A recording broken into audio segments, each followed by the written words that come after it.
I mean, you can't deny the fact that President Zuma was taking the battle to white capital precisely at the time that Malema turns against Zuma, instead of joining forces with Zuma to push further the project of radical economic transformation. What interest does he have to attack President Zuma at a time when President Zuma is saying all these things?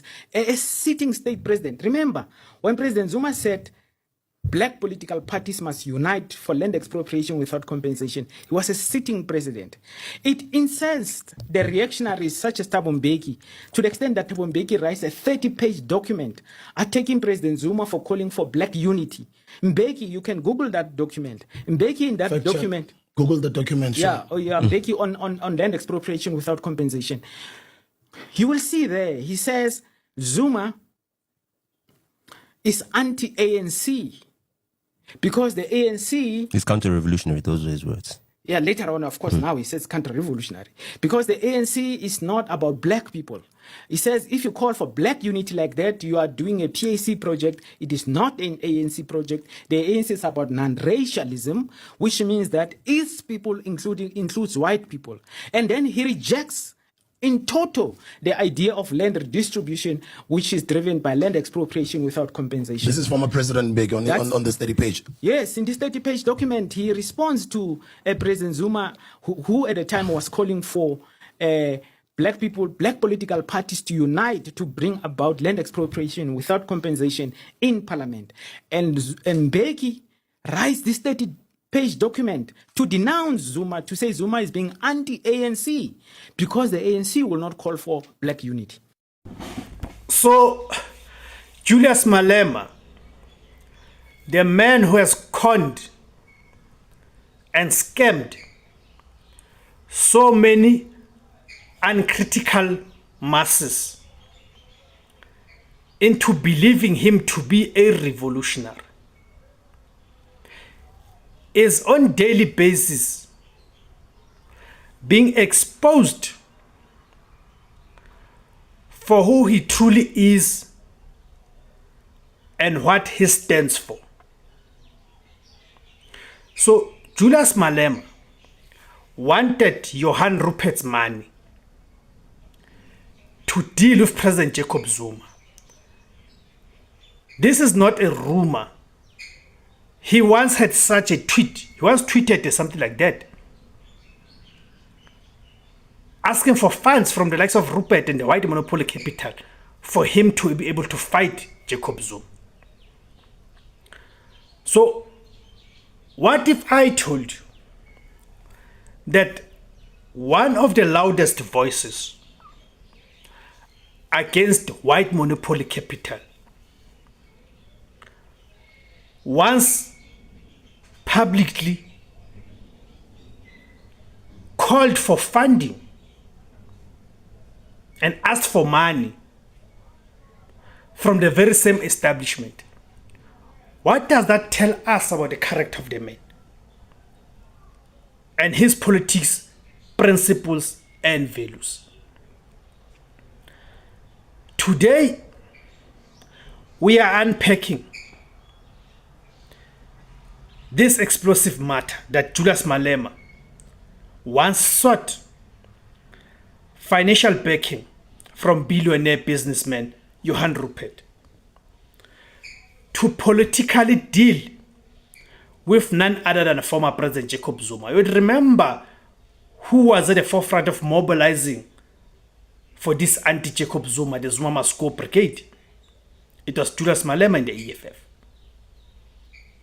Right? So, what was his motivation? So how do you reconcile the fact that he says one thing, but it does the opposite of what he says?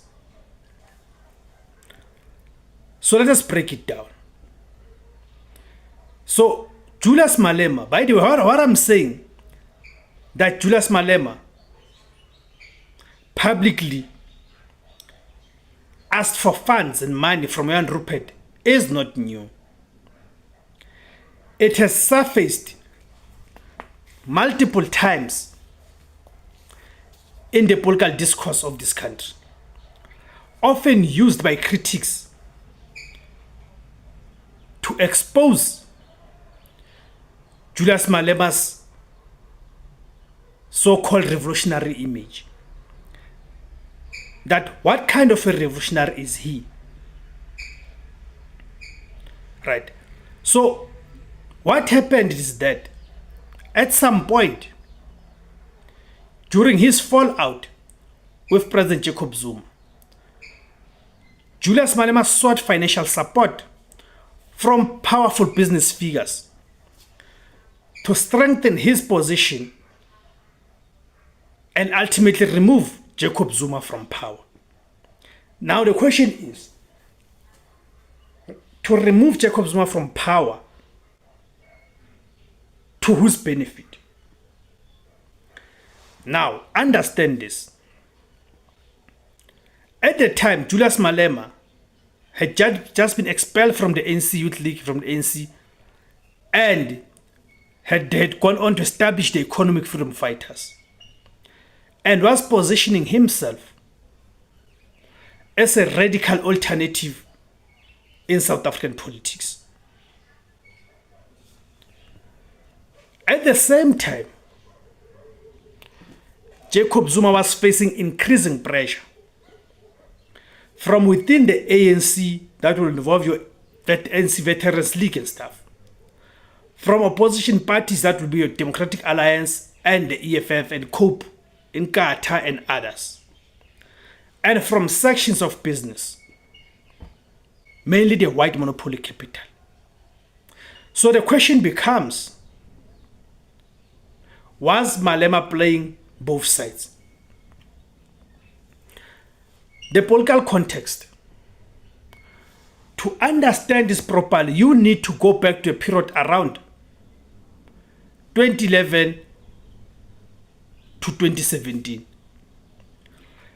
This was a time of intense political tension in South Africa. Julius Malema had gone from being Zuma's biggest supporter to becoming one of his fiercest critics. He was expelled from the ANC and later formed the Economic Freedom Fighters. His message, what was his message? His message was radical economic transformation, RET, land expropriation, and fighting white monopoly capital. But here's where things get complicated.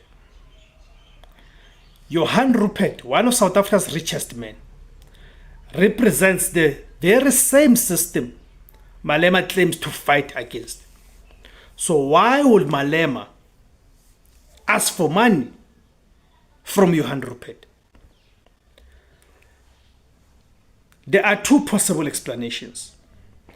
Either this was a strategic move, or it completely contradicts his political stance. And that's where the controversy lies. Malema's denials and responses. Now, to be fair, Julius Malema has repeatedly denied this. He has dismissed them as a propaganda designed to discredit him and the EFF, although we know very well that he has done that by himself. I'm talking about discrediting the EFF. According to Malema, his stance against the white monopoly capital has always been consistent. That's according to him. He argues that powerful elites use these narratives to weaken revolutionary movements and confuse the public. But here's the problem. In politics, perception is everything. Even an unproven allegation can damage credibility, especially when it contradicts your public message. The Zuma factor. Let us bring Jacob Zuma back into the picture. At the height of their fallout, Malema was calling for Zuma to step down. He accused Zuma of corruption, poor leadership, and betraying the revolution. So if the claims are true, it will suggest that Malema was willing to align with powerful business interests to remove Zuma from power. Right. But if the claims are false, then it shows how far political narratives can be weaponized to divide leaders and movements. Either way, Zuma versus Malema was not just a personal fight. It was a battle over the direction of South Africa's future. What this means for South Africa? This story raises bigger questions. Can politicians truly fight against powerful economic interests without engaging them? 2, is it possible to be radical in public and strategic in private? 3, are these contradictions proof that South African politics is deeply compromised? Because let us be honest, whether it is the EFF, the ANC, or any other party, money and power always finds a way into the conversation. So now I want to hear from you. Do you believe that Julius Malema ever approached Johann Rupert? And if it did, does it change how you see him? Do you believe that he has made this public outcry? Or is this just another political smear campaign? Comment down below. If you enjoyed this analysis, do not forget to like, subscribe, and join IZWI LABANSUNDU and share this video. This is IZWI LABANSUNDU, where we speak truth to power and perspective. I'll see you in the next video. Kama Africa.